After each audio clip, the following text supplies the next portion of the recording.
Well, hello, friends, and happy New Year, happy Lunar New Year for those of you who celebrate. This is, in fact, the week of, and so happy Year of the Horse.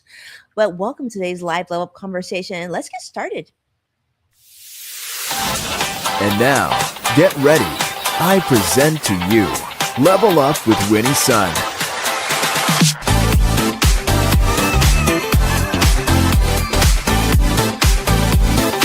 Market updates. Award-winning financial pro.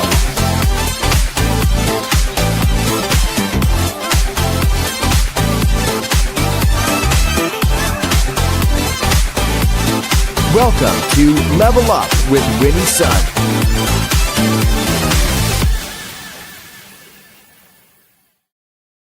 Well, hello, friends. It is wonderful to be here with you. Happy New Year. It is a happy February, of course. Those of you who are brand new to the show, welcome. I'm Winnie Sun, your host and award-winning financial pro, a Forbes contributor, and a CNBC council member. And we are streaming here live all over social media. So jump in, say hello, just like Sadiq did, and introduce yourself. It is great to be here with you. Let's tell you, well, the market's about to close and it's green. I'm glad we went live today because yesterday wasn't so good, wasn't so hot. But currently, let's just say the Dow is up 212 points. Nasdaq's almost there, up 198 points, and S&P 500 is currently up 45 points. We're literally down to the last couple minutes before the market closes. So I think pretty safe to say at this point we're probably going to end up in the green. Now, one of the big stories that came out this week actually came out today. And I don't know if you've heard this yet, but if you didn't, this is the big news. The Supreme Court has officially struck down President Trump's tariffs. This is a major headline showing up all over financial news. CNBC is bringing it to you, of course. The Supreme Court of the United States has struck down a big portion of President Trump's tariff agenda and a 6-3 ruling. Chief Justice John Roberts wrote that the law used to justify the tariffs does not authorize the president to impose tariffs without clear approval from the U.S. Congress.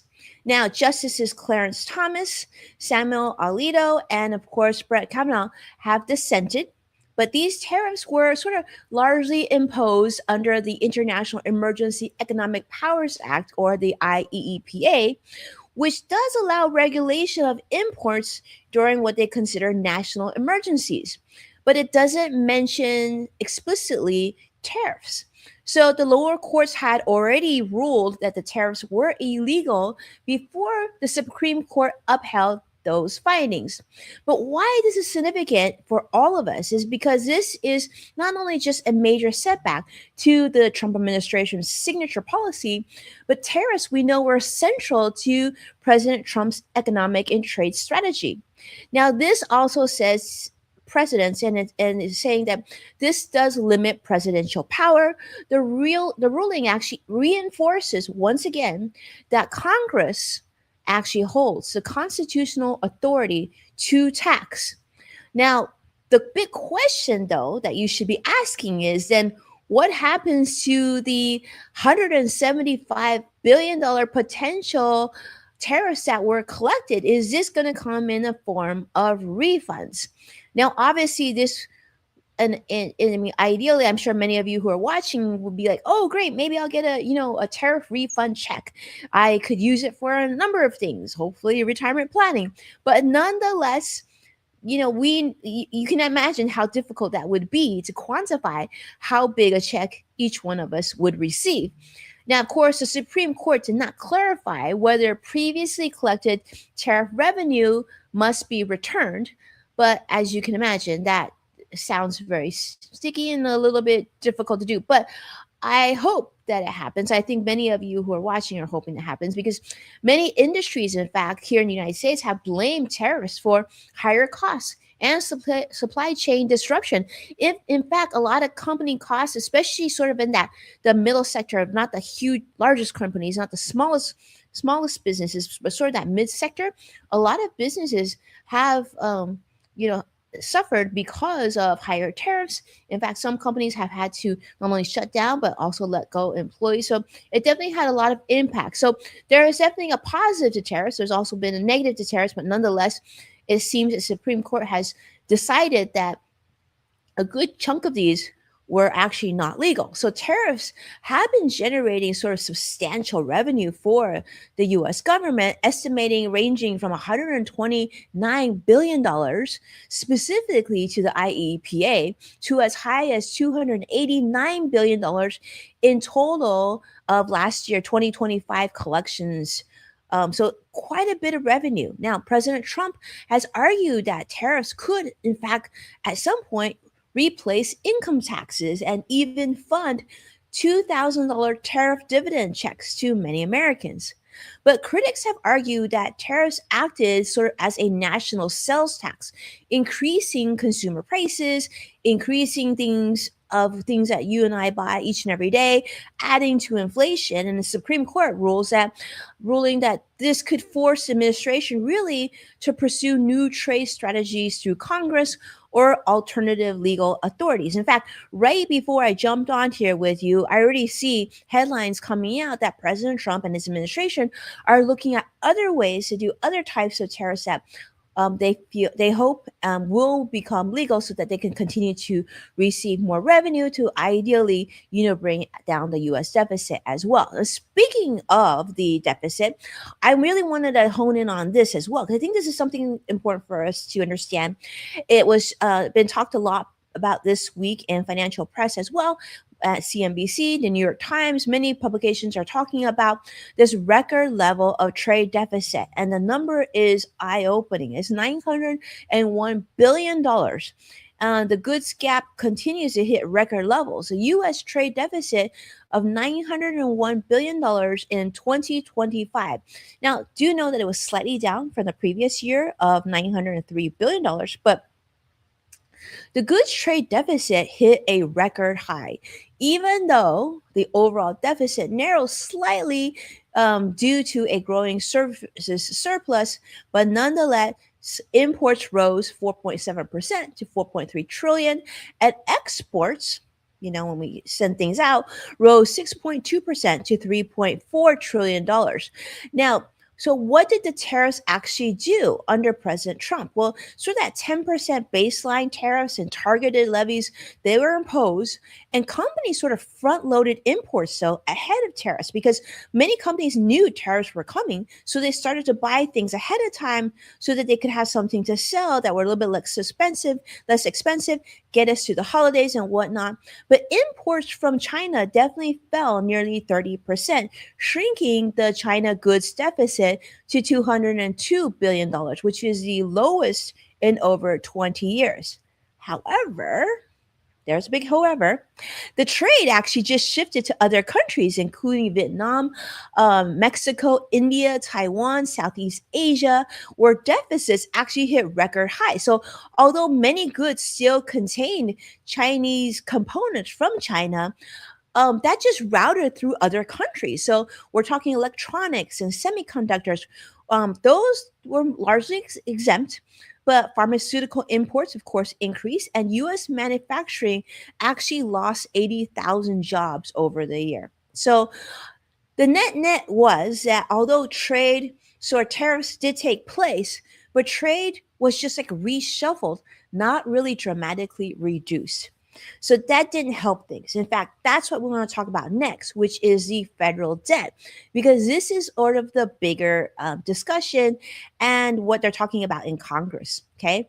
The federal debt is actually projected to reach 120% of GDP by 2036. That's in 10 years, which would exceed post World War II levels. So the US government is expected to run $23.1 trillion in deficits over the next 9 years. Now, tax cuts cost $4.7 trillion, so a big chunk of that. Tariffs may bring in hypothetically 3 trillion, but now with the Supreme Court ruling, that number probably isn't going to be as large. But revenue, of course, is uncertain. And of course, now with the hearing, we know that number is probably going to go lower. So there's got to be some other way of doing this. Now, Social Security's trust fund could also run out of money by 2032. Um, and and one big thing I want to mention now with lower immigration, this may actually also, analysts are saying, reduce tax revenue by $500 billion over a decade, because a lot of the immigrants who were in the United States actually were paying taxes. So that's something to pay attention to. Now, in addition to this, you may have been seeing some of the news coming out of the decision of whether or not the U.S. government under President Trump is going to be deciding whether or not to strike Iran within the next sort of, I think now it's like 8 or 9 days, because originally it was within 10 days. Now, if you've gone to the pump to fill up your car, if you have a gas powered vehicle, you may have noticed that gas prices have gone up. Now, this is being shared on CNBC, of course, and as well as other financial publications. But President Trump says that he's going to decide within sort of 7-10 days now whether to launch a military strike against Iran. So U.S. Crude oil prices did increase about 2%, roughly $66.68 per barrel. And so this definitely make prices go higher at the pump. My husband actually took our van this week to fill up, because I'm like, I hadn't filled yesterday because I follow financial news. I'm like, it's probably going to get higher, so you might as well. We need to use the car this weekend, so go ahead and fill it up. And he definitely said he saw the price go up. But that being said, we'll see, what unfolds in the next week or so, and we'll continue to update you on that. But this is what I'm going to say. If you have to travel, let's say this coming weekend, and you need to go, you need to fill up the pump, just know that it's probably a little bit more expensive than before. It is what it is, right? Some things we just can't control, and this is probably one of those things. Now, the other thing that I want to share with you is talking about what's happening about the U.S. economy. So we talked about tariffs, right? We talked a little bit about taxes. We talked about the deficit. Now let's talk about, though, sort of the economy in general, because what's happening with the U.S. GDP? Well, the GDP actually grew at about 1.4% annually in the fourth quarter of last year, which is down sharply from 4.4% in third quarter. So for the full year, the economy grew 2.2%, only slightly below 2024's 12.3%, which shows sort of some resilience. It shows that, well, most of U.S. households continue to sort of, at least on paper, seem like they're able to weather higher prices. But we know that with higher inflation, consumer prices have risen about 2.9% in December, year over year. And job growth has definitely showed weakness, slowed significantly. And we're talking manufacturing. We talked about how manufacturing lost a lot of jobs, despite the fact that that tariff policy was designed to sort of boost that sector, boost manufacturing, but didn't really happen yet. Of course, AI investment has surged, driving about 3.7% of growth in business investment in fourth quarter. So that's helping the GDP. Other sectors, including housing, factory construction, those sectors continue to struggle a bit. So what's driving the economy, you might be wondering? Well, first off, of course, people shopping, you and I, consumers, right? We're still driving the economy. And all the big spending happening in artificial intelligence and technology. We're seeing data centers. That's where a lot of GDP growth is occurring. So, of course, we're not completely sure of how this tariff story is going to unfold. We heard of what the Supreme Court announced today, but we also see President Trump on the opposite end, already looking for other ways to make up some revenue. So currently, we will say this: the stock market looks, at least currently, quite strong, and this has boosted, of course, the portfolios of households who have investments in the financial markets.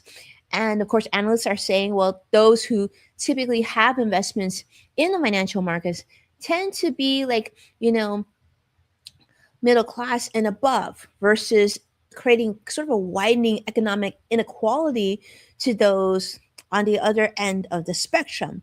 So tax cuts, Federal Reserve rate cuts, well, those could all support growth in 2026. So let's see what happens. We'll continue to pay attention to that and see what the Fed has to share there too. And yes, it is wonderful to see you, Sadiq. I want to say a quick hello. Thank you so much for your kind comments. Wow, so many of you joining us today. Thank you so much for being here. But why I want to talk about the economy, though, is that I think it's important for us to think about as we plan our own sort of financial picture. It's not just sort of this like, yes, we're Americans and yes, we're here in the United States, but that the government does what they do and it sort of impacts us and we have no way to control it. But actually, when you have information like this, you can actually start to plan for yourself, not only today, but into your future, right? Into your like retirement or your pre-retirement, or if your kids, are going to be going to college, or if you have parents that are elderly, or you have loved ones and they're not sure whether or not they're going to be able to keep their job. These are sort of things that we want to be on top of so we can sort of make decisions that hopefully benefit us instead of waiting and like I didn't know this was going to happen, I didn't know it was happening. Well, now you're sort of keeping in touch with sort of the big picture as well as the smaller picture. So I'm going to get more into detail on that, because here is something that we know, that growth is currently very uneven, right?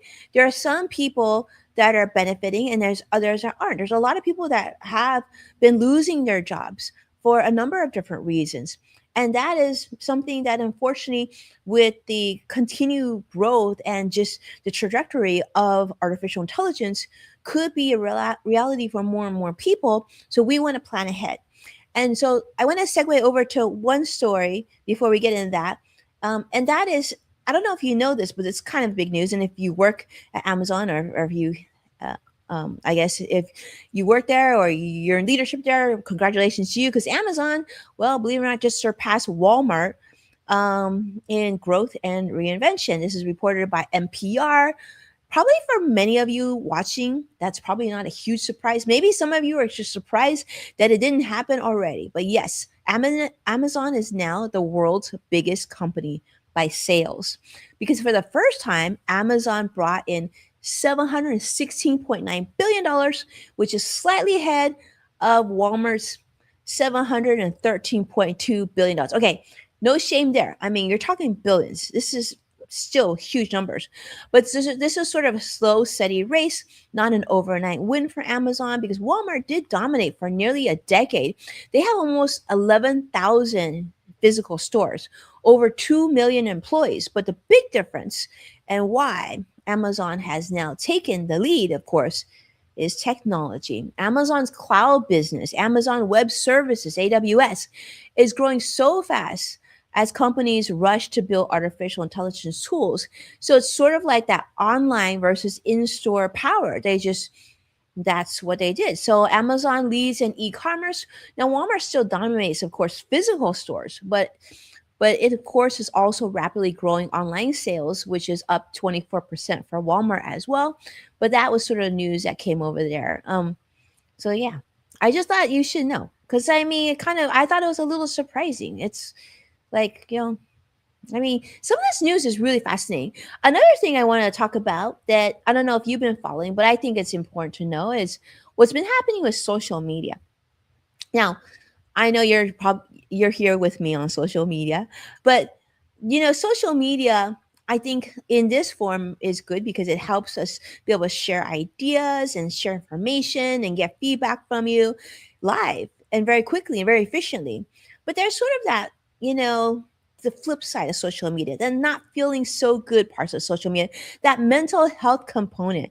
Well, this is reported by CNBC as well. Mark Zuckerberg recently had to come to Los Angeles to do something maybe he didn't really want to do. I don't think he likes doing this, because I've seen like footage of him in a suit in a courthouse, and it just looks so uncomfortable.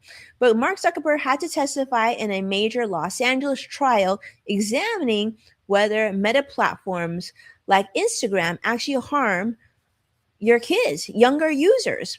Now, Mark, of course, has said that he actually contacted Tim Cook in 2018 to discuss teen safety and well-being. But this is sort of being called like this moment's big tobacco moment, questioning whether platforms are actually knowingly designed to be addictive or harmful in ways for our children and sort of next generation. I would say it's not just children, because I see plenty of adults that are literally on their phone and scrolling bit by bit by bit. So I think this is like probably addictive to not just kids, but everybody who is on these platforms or who spends a lot of time on these platforms.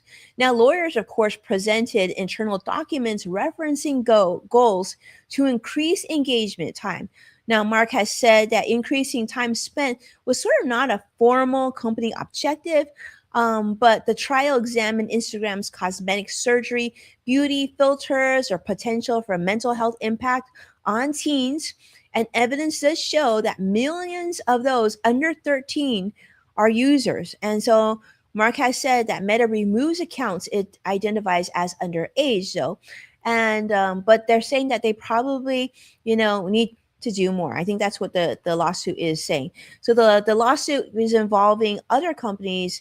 There's other lawsuits involving like Snap, TikTok, and other social media platforms, just talking about how there needs to be stronger age verification systems and just finding ways not to have people like completely just addicted to the platform, where they feel like this almost becomes like a modern day pacifier. You have nothing to do, you're lonely, maybe you're sad, maybe you're just depressed, or maybe not even depressed, you're just bored. Well, they just tend to like scroll and go through the reels and just, I mean, you've seen it's a big thing. All right, let's move over though, because this is a story that I think could be positive, and so I want to put this on your radar because I don't think this is one of the big headlines, and this is coming from the New York Times, talking about something coming out of 24 states here in the United States are considering bills that would allow you and I to plug smaller solar panels directly into our wall outlets. So Utah has become the first state to pass this law. Last year, in fact, unanimous, allowing plug-in systems up to 1,200 watts without any utility approval. Now, these systems cost around $2,000, sometimes less abroad. I'm guessing if this becomes more popular, the price of these will come down, hopefully, and can power small appliances like a laptop or even a refrigerator. Think about how that great that would be, right? Like if you could keep your refrigerator powered by the sun because of solar panel. I think even with the solar panels, I think you still have to have the electricity working though, so they may not completely work in that example, but I'm sure they're going to find a way. So then this idea, of course, was inspired by Germany's balcony power plants, where over 1 million homes in Germany use plug-in solar units. Now, states such as here in California and New York are looking at similar legislation to remove regulatory barriers. But supporters say that these bills cost the government nothing and help consumers offset rising electricity prices. I think this is smart because think about it, right? We know with more AI adoption, these data centers, there's going to be so much usage of electricity, and some utilities, electrical worker groups, of course, are saying, well, we don't want these bills. They think that they could be safety concerns. But I think like the world is sort of going in that direction. We realize that my son actually, my 12-year-old son told me last night, he said, Mommy, did you know that in like, a very short amount of time, there will not be enough gas, period. There just won't be enough based on current usage. And it was very shocking. But the younger generation knows this. So why don't we try to find a solution rather than just saying it might not be safe, it might not be safe. Let's be honest. If there's a way to do it safely, and you and I can figure out how to safely set one of these systems up. I mean, 1 million people do this in Germany. I feel like it's something we should at least consider. So, just so you know, that's what's going on. I want to make sure that you heard that as well. So speaking of, how he's just talking about how Meta was going through this lawsuit with Mark Zuckerberg. Well, YouTube is going through that as well, and they have their own case, and they're sort of arguing like whether or not they're traditional. YouTube is like traditional social media or not. So they're having that crisis as well, and that's happening. But speaking of crisis, this is the one that I really wanted to put on your radar. Now, this comes from CBS News this week, talking about a retirement crisis. Now, these conversations are never comfortable, and I get that. And I see Joshua. Thank you so much, Joshua, for being here live. It's great to have you back. But these are the conversations that I want to make sure to put on your radar because you need to know. And if you follow this show, you know that my motto is like, friends, don't let friends not know about financial information so that they can help themselves into the future, right? It's kind of like that whole Wayne Gretzky quote about like, you know, making sure you know where the puck is going. So this is where one of the financial pucks is going, and I want you to think about this just for a moment. Okay, there is a retirement crisis here in the United States.